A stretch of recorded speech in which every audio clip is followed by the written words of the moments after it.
Good evening, everyone, and welcome to this meeting of the Executive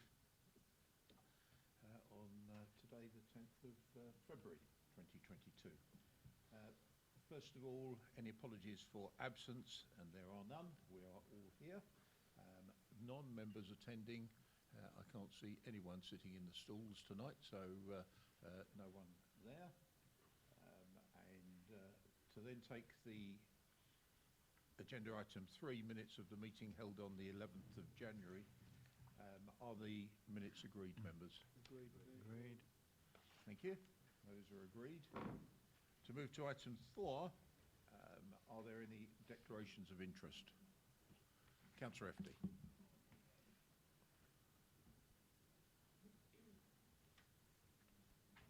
you, Chairman. For transparency, item 9, I sometimes deliver stuff to one of the voluntary services, so it's very convoluted, and I sometimes do and I sometimes don't. And I've been advised just to advise you on transparency reasons. Thank you, Councillor FD. That is noted. There are none others? Okay. Right, moving on to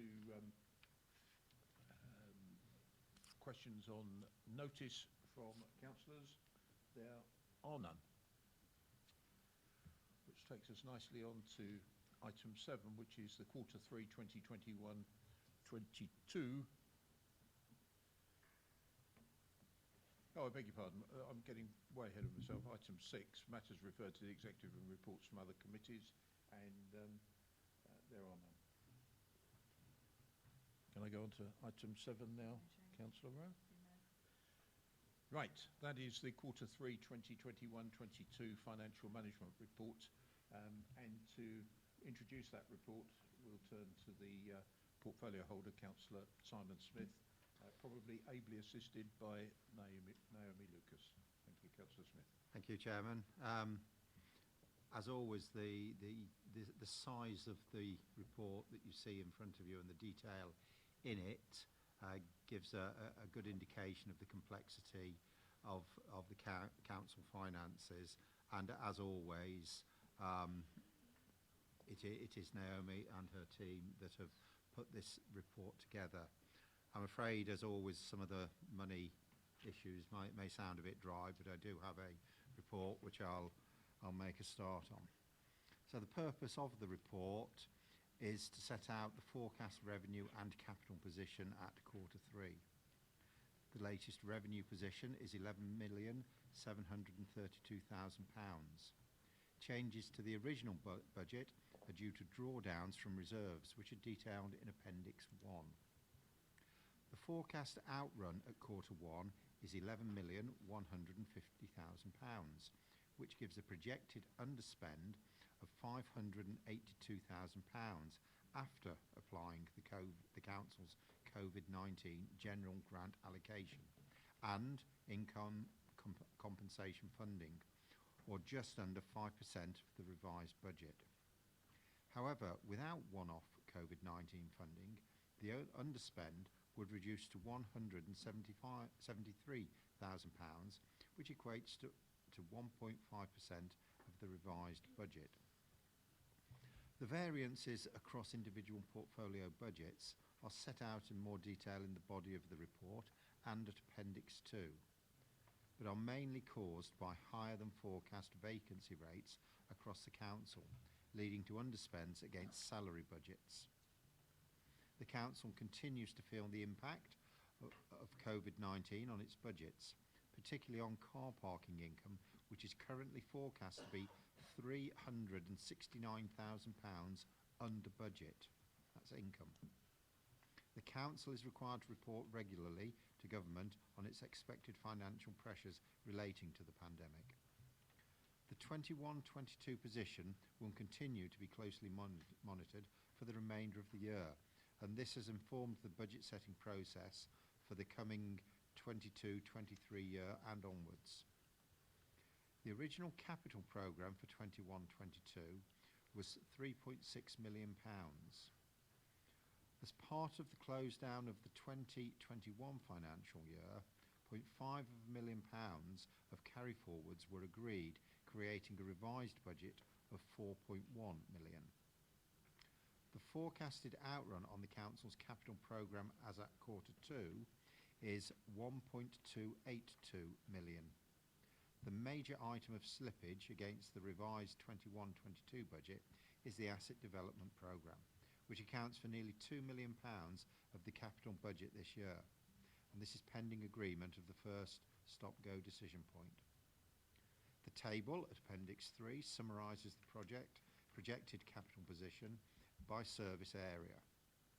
In conclusion, despite the significant financial challenges faced by the Council during 21-22, due to continued good financial management, we remain on track to deliver the Council's priorities within the agreed budget this financial year. Thank you, Chairman. Thank you very much, Councillor Smith. Naomi, did you wish to add anything? No. Okay. If I go around the table and take any questions, Councillor Rowe has her hand up. Thank you, Chairman. Refer to page 7.9, please.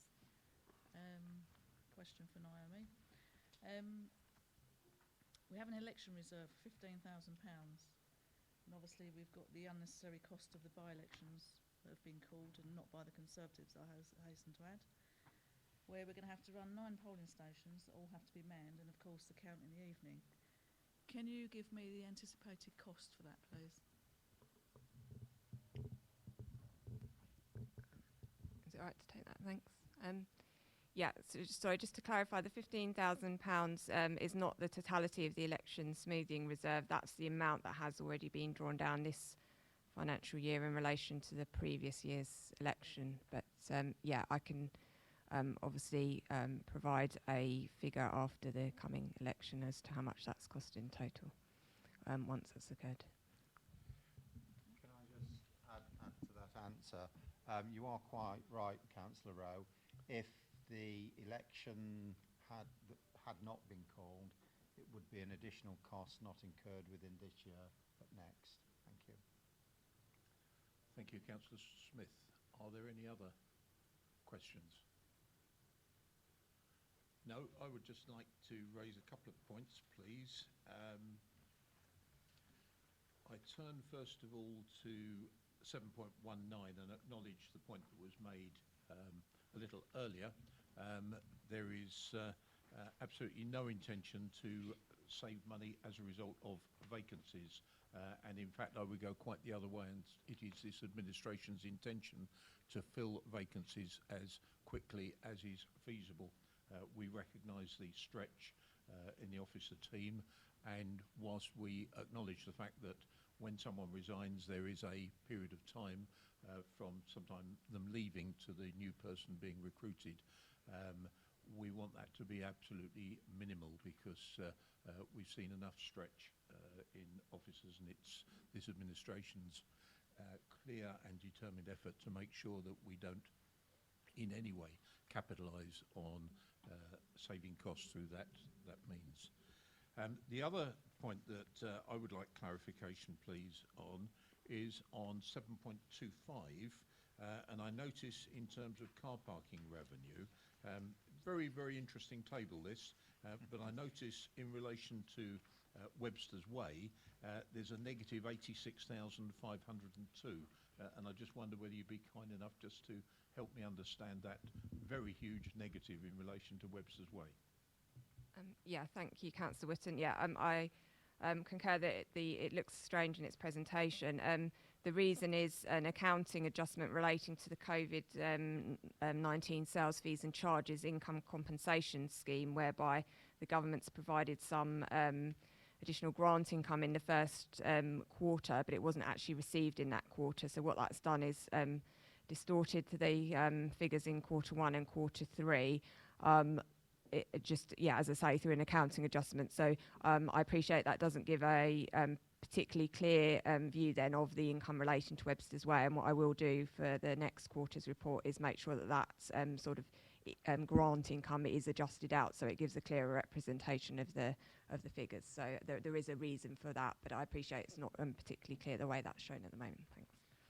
Okay, thank you, Naomi. And if ever there were a very graphic way of explaining actual income coming in from car parking, which is our second largest income stream, that table shows it very, very clearly. What I do want to do is just really build on the comment from Councillor Smith. I was at review along with other executive members on Tuesday, a very complex report from finance. Tonight we have another report, and we are in the budget season. There's business as usual, and I've signed off this afternoon on the Council's governance statement, which is around financial issues. And I really would like to commend Naomi and her team for the tremendous work that is done. These reports don't come easily, and I think you and your team do an absolutely splendid job, and I really do want to place that on public record, our appreciation to you and your staff for that, and we really appreciate that as a executive team. Thank you, Naomi, on that.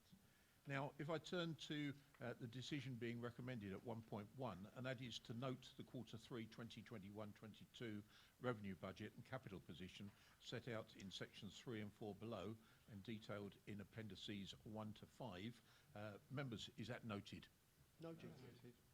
Thank you very much indeed. We move on to agenda item 8, which is the section 106 quarterly briefing for this month, and I suspect it's Councillor Ian Ward who will be leading on that, probably supported ably by Marcus Houghton, Assistant Director. Thank you very much, Chairman. Yes, the report is as it stands. I know that we have been wanting to actually see exactly what is happening with Section 106s, and I think that's very important. There's lots of members have asked us in regards to their residents, what's being provided.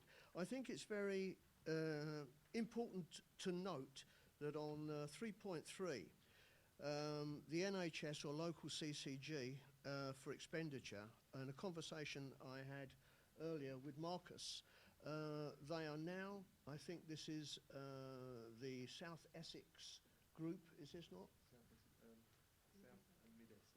South and Mid-Essex, this is the group that's been now newly formed, are actually looking to use the money that we have, in our accounts.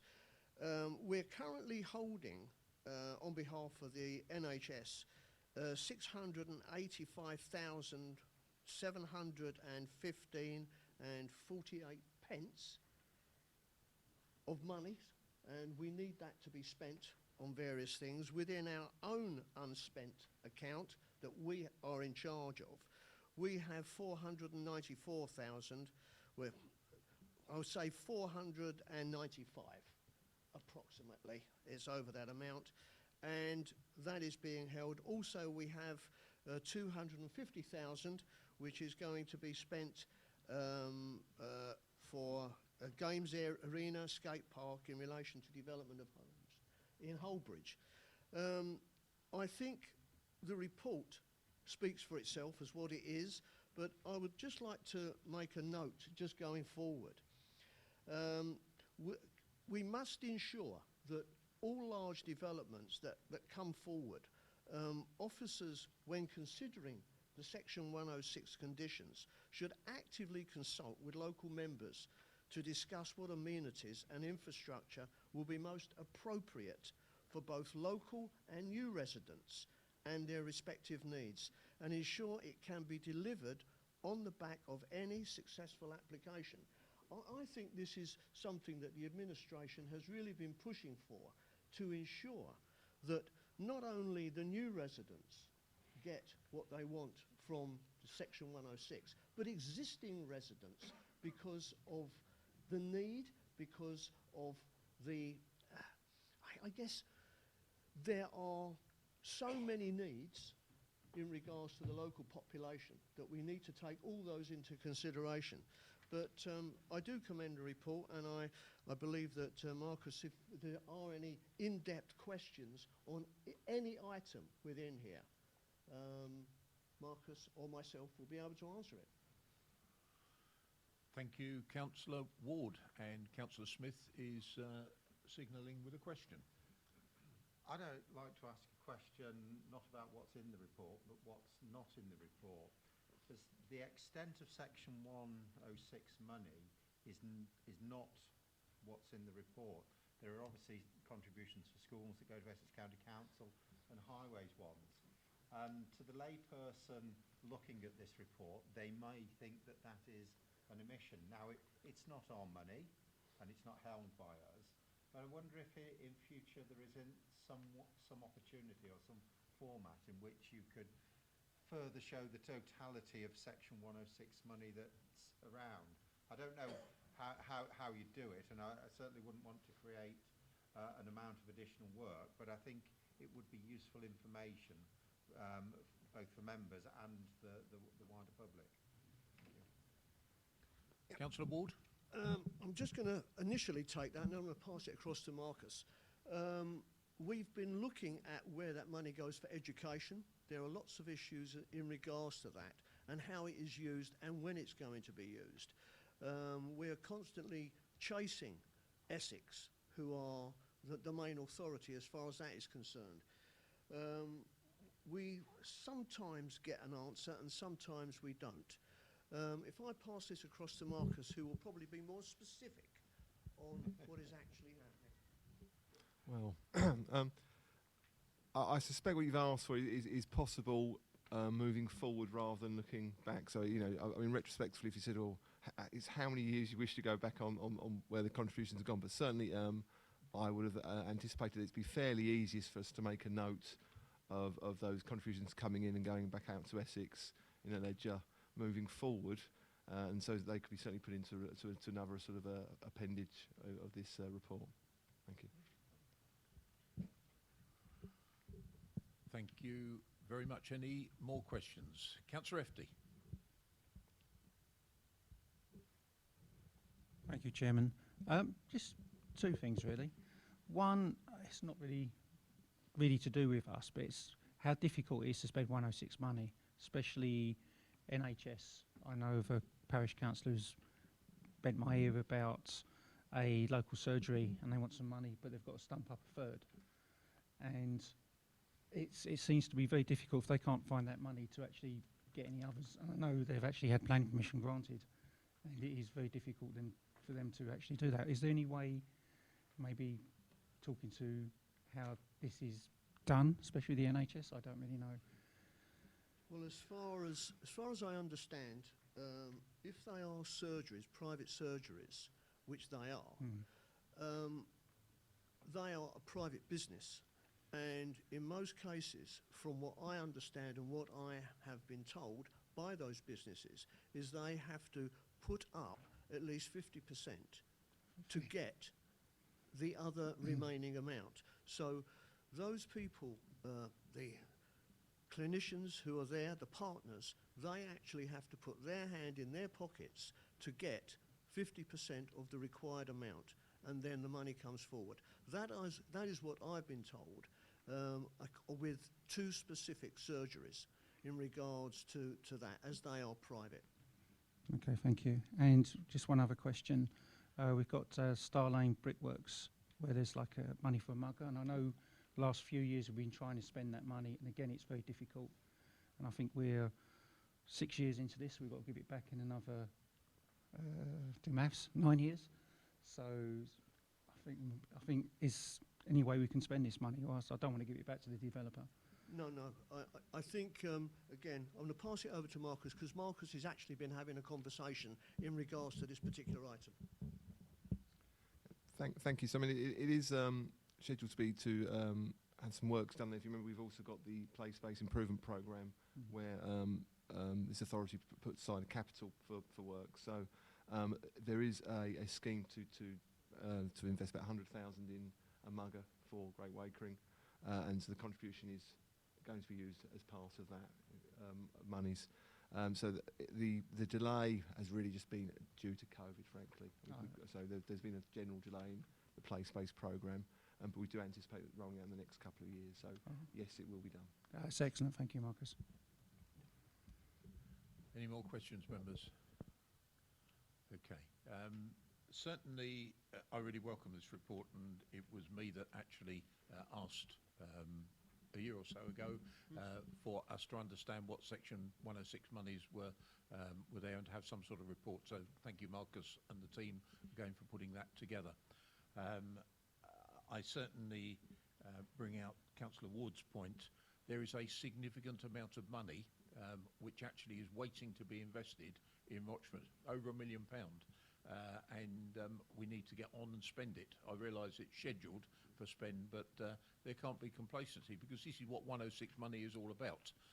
And some of these dates sort of look a long way ahead, but certainly we don't want to run out of time. The last thing we would ever want to do is give it back.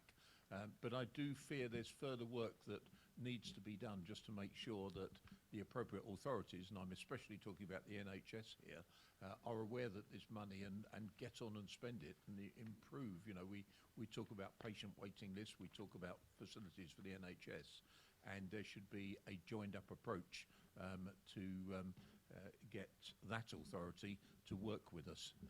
So I make that point. The other point that I would like to make about 106 is I do urge there to be member engagement at the time 106 monies are agreed, and that's starting to happen, because I think it's really important with developments that money is focused into real community needs rather than treating 106 as a tick the box exercise and really what the developer says. There should be true engagement with members and officers at the outset, and I think that's the next stage in this 106 process, not only to know what we've got in the pot, but actually to know where we want to direct this money towards, because quite rightly we hear from residents they want to talk about infrastructure. We agree with them, infrastructure first, but this is a wonderful opportunity to spend significant amounts of money to improve infrastructure and certainly the lives of our residents. Councillor Ward, you may be indicating you want to come back on that. I did indeed.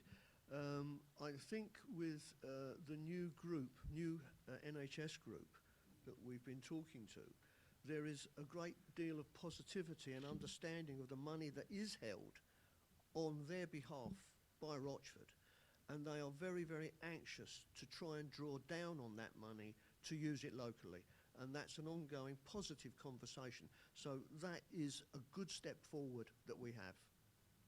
Thank you, Councillor Ward. No other points. In that case, I will turn to the recommendation at 1.1 that the position on unspent Section 106 contributions held by the Council as at the 1st of January 2022 be noted. Is that noted, members?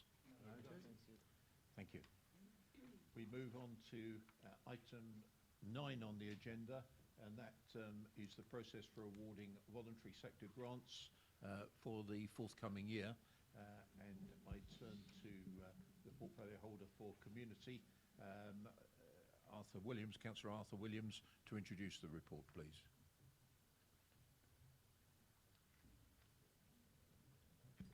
Thank you, Chairman. Doesn't the year go quickly? We're here again. Thank you. Yeah, this report is more or less self-explanatory and enables us to continue doing the excellent work that the voluntary groups do in our area. So, without further ado, I would like to offer this report. Thank you. Thank you very much. Members, any questions on, as Councillor Williams says, a pretty thorough and self-explanatory report? Councillor Webb. Thank you, Chairman. I'd just like to draw members' attention to 3.6, which outlines the previous work that was carried out for the voluntary sector grant. You'll notice that there were 11 awards that were given out last year, supporting so many different organisations within the district, and that's actually outlined in Table A. And we can see that we're not just giving money away for the fun of it. Actually, this money is making a significant difference in our communities. And I think we should be very proud that as a district, we still offer this support to our voluntary sector. A number of authorities don't do that. We still do that. And I think that, particularly for me, Table 8 highlights why we need to do that and the excellent work that is going on within our communities. Thank you, Chairman. Councillor Webb, you make a really important point, and I totally agree. I'm proud to be part of an authority which whilst it's facing the financial challenges that are upon us, we are still able to run schemes like this. You make a valuable point that this administration will be committed to now and in the future. However else we find the stretch financially difficult, we've always got to remember the importance of investing in our voluntary sector and supporting them. Councillor Williams, you wish to come back? Yeah, thank you, Chairman. Thank you, Councillor Webb. I do agree with you, and especially during the very difficult year that we've had, and I can't say the word. The statistics in this are quite amazing, considering what we've had to go through. So yeah, thank you very much. Thank you, Councillor Williams. Right, if there's no other questions or comments, again, I'll turn to 1.1 and 1.2 and 1.3, but taking them in turn. 1.1, to put in place a procedure for allocating the Voluntary Sector Grants Fund for the financial year 2022-23. Is that agreed? Agreed. 1.2, to agree that this process remains clear and transparent whilst aligning outcomes with those identified in the Rochford District Council business plan relating to partnership working and links to the joint Rochford and Castle Point health and wellbeing strategy for 2022 to 2025. Is that agreed, members? Agreed. Thank you. And finally, 1.3, to agree that Raleigh, Rochford and District Association for Voluntary Services, RAVS, will receive top sliced funding from the same pot based on outcomes aligned with the Essex County Council Performance Framework and the HWBS Action Plan. Is that agreed, members? Agreed. Thank you very much. At 4 minutes to 8 this evening, that concludes the meeting. Thank you very much indeed for your attendance, and at that point I will close the meeting. Thank you very much. Thank you.